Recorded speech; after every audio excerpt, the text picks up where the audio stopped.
ജാമ്യം കിട്ടാത്ത ഒരുപാട് പേരുണ്ട്. ഇപ്പോൾ 26 പേരെ ഞാൻ അവർക്ക് വെറും 5000-10,000 രൂപ കൊടുത്തു കഴിഞ്ഞാൽ ഇറങ്ങാം. 20-30 ദിവസമായിട്ട് ചെറിയ കേസുകൾ, ക്രിമിനൽ വലിയ കേസുകൾ ഇപ്പോൾ നമ്മൾ അത് ഇടപെടാൻ പറ്റുന്നില്ല. ആദ്യമായിട്ട് വരുന്നതും അങ്ങനത്തെ കേസുകൾ ഒരുപാട് പേര് എന്നെ കണ്ട് പറഞ്ഞപ്പോൾ ഞാൻ പറഞ്ഞു ശരി നോക്കാം എന്നുള്ളത് പറഞ്ഞു. പിന്നെ ഞാൻ ചെന്നപ്പോൾ എൻ്റെ റൂമിൽ തന്നെ ഒരാൾക്ക് എടുക്കുന്നുണ്ട്. ആള് എന്തോ ഇതുപോലെ തന്നെ എന്തോ കമൻ്റ് ഇട്ടിട്ടുള്ളതാണ്. ഒരു ഇതിൽ കമൻ്റ് ഇട്ടിട്ട് എന്തോ മോശമായ ആൾക്ക് ജാമ്യം കിട്ടി.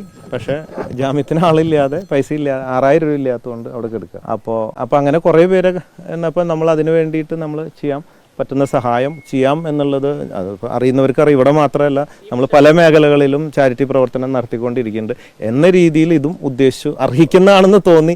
അത്രയേ ഉള്ളൂ. അല്ലാണ്ട് ഒരിക്കലും കോടതിനെയൊക്കെ ധിക്കരിക്കാൻ ഞാൻ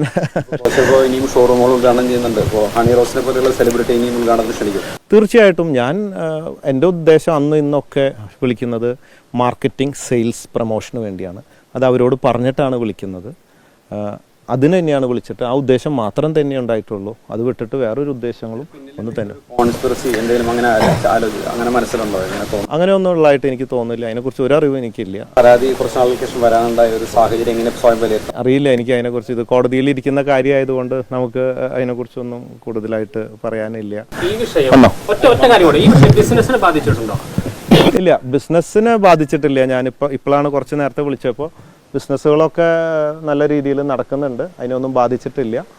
നമ്മുടെ കസ്റ്റമേഴ്സും ഷെയർ ഹോൾഡേഴ്സും എല്ലാവരും വളരെ പോസിറ്റീവായിട്ട് നമ്മൾ സപ്പോർട്ട്, ആ വിശ്വാസത്തിൽ തന്നെ നിൽക്കുന്നുണ്ട്. ഞാൻ രാവിലെ ഇറങ്ങി 2 സ്റ്റേറ്റ്മെൻറ്റ് പറഞ്ഞ് അപ്പോൾ തന്നെ വണ്ടി കയറിപ്പോയി. 2 സ്റ്റേറ്റ്മെൻറ്റ് പറഞ്ഞ ഇതാണ് ചോദ്യം, എന്തുകൊണ്ട് ഇന്നലെ ഇറങ്ങിയില്ല?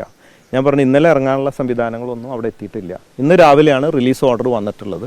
എന്തോ ടെക്നിക്കൽ പ്രോബ്ലം ആണ് എന്ന് പറഞ്ഞാൽ കൂടുതൽ എനിക്കറിയില്ല. അതുകൊണ്ട് ഇന്നലെ ഇറങ്ങിയില്ല.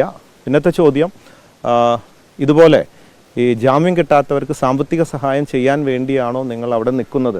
അതിനു വേണ്ടിയല്ല. അങ്ങനെ ഒരു ഉദ്ദേശം നമുക്കുണ്ട്. നല്ല കാര്യങ്ങൾ നമ്മൾ പലതും ചെയ്യുന്ന പോലെ ചെയ്യാൻ ഉദ്ദേശിക്കുന്നുണ്ട്. അതിനു വേണ്ടുന്ന 1 കോടി രൂപ നമ്മുടെ ബോച്ചെ ഫാൻസ് ചാരിറ്റബിൾ ട്രസ്റ്റ് നിന്ന് അനുവദിച്ചിട്ടുമുണ്ട്. ലീഗൽ എയ്ഡിന് കുറേ ചെറിയ കേസുകളിലൊക്കെ പെട്ടിട്ടുള്ള കേസുകളിലൊക്കെ ഉണ്ട്, അതിനുണ്ട്. അപ്പോൾ അങ്ങനെ അവിടെ ചെന്ന് പെട്ടപ്പോൾ എനിക്കത് ചെയ്യണമെന്ന് തോന്നി.